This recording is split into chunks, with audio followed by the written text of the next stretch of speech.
Neuvième vision. Cependant, descendu sur l'horrible tempête, l'esquif des hautes tours rasait le sombre faîte. On eût dit leur foule, à leur sommet pressé, en aiguille, en arc, en minaret dressé, une forêt de pierres où les granites, les marbres, auraient germé d'eux-mêmes et végété en arbres, pyramides, palais bâtis pour des géants, ponts immenses montant sur leurs cintres béants, arc sur arc élevant de larges plateformes, servant de piédestal à des monstres énormes, obélisques taillés dans un bloc seulement, arrachés de la terre ainsi qu'un ossement, et sans rien supporter s'amincissant en glaive, dans le ciel étonné se perdant comme un rêve. Aqueduc où grondait le fleuve aux grandes eaux, jardins aériens portés sur mille arceaux, dont les arbres géants, plus hauts que nos idées, jetaient sur les palais l'ombre de son coudé. Colonnades suivant, comme un serpent d'airain, des coteaux vallons les grands plis de terrain, où des troncs de métal, prodigieuses plantes, portaient à leur sommet des feuillages d'acanthe, des vases où fumaient des bûchers d'aloès, pour embaumer la nuit, la brise des palais, où d'éclatants foyers, flammes pyramidales, ondoyant sous les vents, reluisaient sur les dalles. Le navire, voguant sur ses mouvants réseaux, comme un aigle au milieu de 100 mâts de vaisseau, craignait à chaque instant de déchirer sa quille contre une pyramide, une tour, une aiguille. À travers ce dédale, il dirigeait son vol, au mille cris d'effroi qui s'élevaient du sol, vers le centre éclatant des dieux, forte demeure, qui dominait de haut la ville inférieure. Là, planant de plus bas sur le sacré séjour, où les chefs s'enfermaient dans leurs jalouses cours, ils virent, aux clartés de cent torches errantes, dans un jardin coupé de sources murmurantes, aux brises sans repos d'accords mélodieux, un innombrable essaim de déesses, de dieux, les regardant tomber comme file une étoile, et d'un immense cri faisant trembler leurs voiles. Mais avant que l'esquif, un moment suspendu, fût au niveau des murs de marbre descendu, celui qui paraissait régner sur cette foule fit un geste. Aussitôt, comme la feuille roule, quand le vent du midi qui vient la balayer, l'amoncelle en courant et la fait ondoyer. Par le geste écarté, ces hommes et ces femmes, montrant dans leur pâleur tout l'effroi de leurs âmes, sans oser vers le ciel détourner un regard, du jardin interdit s'enfuir au hasard. Le roi seul, entouré par un groupe céleste, de femmes, de géants, indique par un geste, au pilote attentif le sommet d'une tour, dont les créneaux d'ivoire enfermaient le contour. Il y monte à pas lents d'étage en étage, et le navire enfin descend des nuages. Sitôt qu'il eut touché terre comme un oiseau, la voile s'abaissa sur son mât de roseau, et des flancs affaissés de l'obscure nacelle, comme des bords penchés d'un vaisseau qui chancelle. Les géants descendus saluèrent leur roi, débarquant les captifs immobiles d'effroi.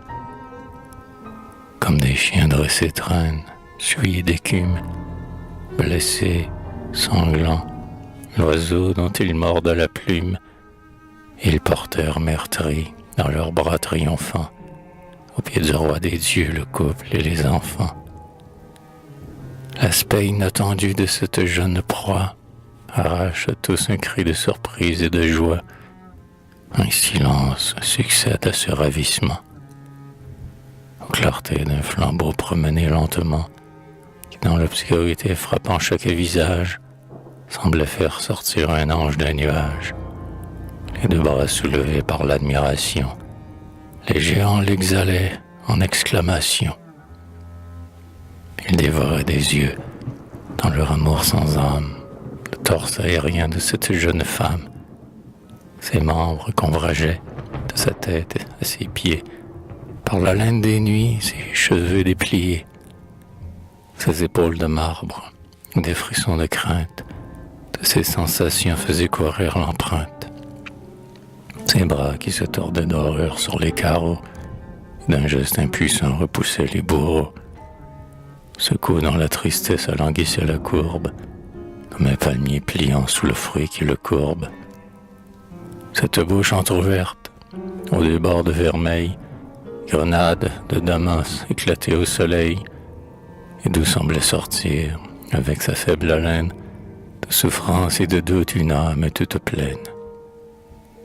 Ce pli de la douleur entre ses deux sourcils, ces perles qui brillaient sur le bord de ses cils, la pâleur de l'effroi, la rougeur de la honte, répondant sur ses joues regards qui l'affrontent. Vers ses dards enchaînés, ses soupirs étouffants, ce sourire de mère à ses pauvres enfants, et ses yeux où l'éclat de cette torche errante brillait comme un reflet de feu dans l'eau courante, et laissait voir au fond de leur morne splendeur comme un monde infini d'amour et de candeur. Ensuite, s'arrachant la céleste image et portant la clarté sur un autre visage, ils contemplaient ces dards immobiles à leurs pieds, entourant des deux bras ses genoux repliés. Et, comme pour cacher l'âme sur ses figures, laissant pendre en flot court sa noire chevelure, sous le fer, en anneaux sur ses membres rivés, son beau corps s'affaissait. Mais s'il s'était levé, on voyait que sa haute et robuste stature eût dépassé les dieux de toute la ceinture. Les lourds anneaux de fer tordus par ses efforts, de quelques taches bleues avaient souillé son corps.